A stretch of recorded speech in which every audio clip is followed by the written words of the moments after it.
I was never supposed to wake up. The last thing I remember was darkness, thick, consuming, absolute. No sound. No feeling. Just a pressure on my chest, as though the earth itself was trying to keep me asleep. But I woke up anyway.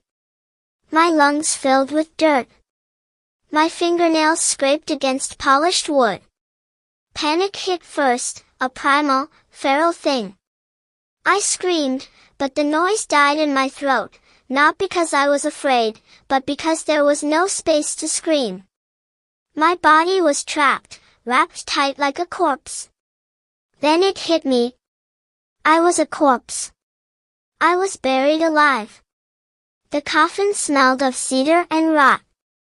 The air was thick with decay, not mine, but someone else's. I turned my head slightly, just enough to feel it. Skin. Cold. Soft. Moist. There was something in the coffin with me. I didn't want to believe it. I told myself it was a dream.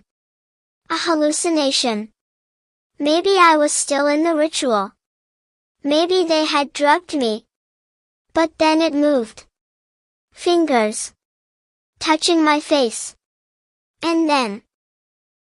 A voice, not from outside, but inside my skull. You came back too early. They never finished. Now we're trapped. I wanted to scream, but my throat locked up. My body began to twitch, not because of my nerves, but because something else was trying to use them. It was inside me.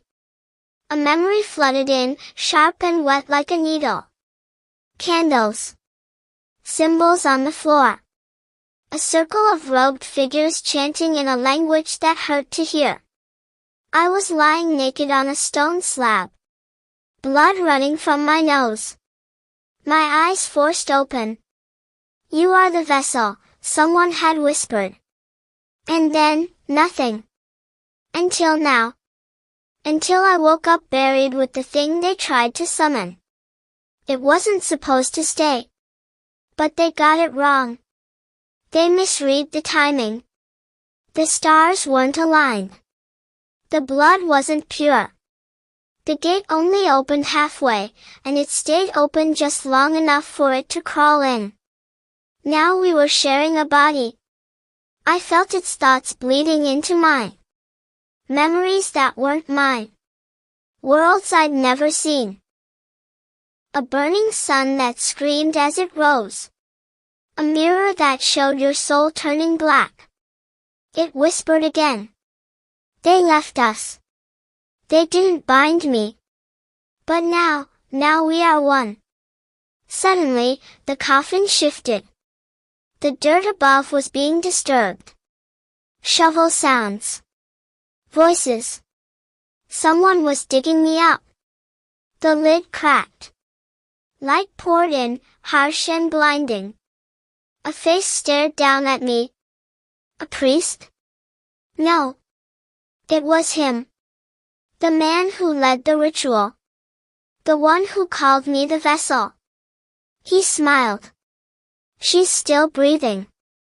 The soul didn't take her fully. Another voice replied, then we finish it now. They dragged me out of the ground. My body limp. My eyes open but unseeing. I couldn't move, but I could feel. Every inch. Every finger. Every needle they pushed into my skin. They tried again. This time with fire. But it was too late. The thing inside me was awake. And it was angry. They screamed as I sat up. My mouth opened. Words came out that weren't mine. The air warped. The candles exploded. The priest's eyes melted in his skull. They tried to run. But I locked the door. Without moving. I burned them from the inside out. When I woke up again, the house was ash. I was sitting in the center of the ritual circle, untouched. Clean. Cold. And I was laughing. Not my laugh. His. No, ours. Weeks passed. Or maybe days. Time stopped meaning anything. I traveled from town to town. People forgot me the moment I walked away. No one remembered my name. No one recognized my face. But every mirror showed two reflections. And every night, he whispered. Soon. I stopped sleeping. I stopped eating. But I never died. I tried. I begged strangers to kill me. I stood in traffic. I threw myself from bridges. I drank poison. Nothing worked.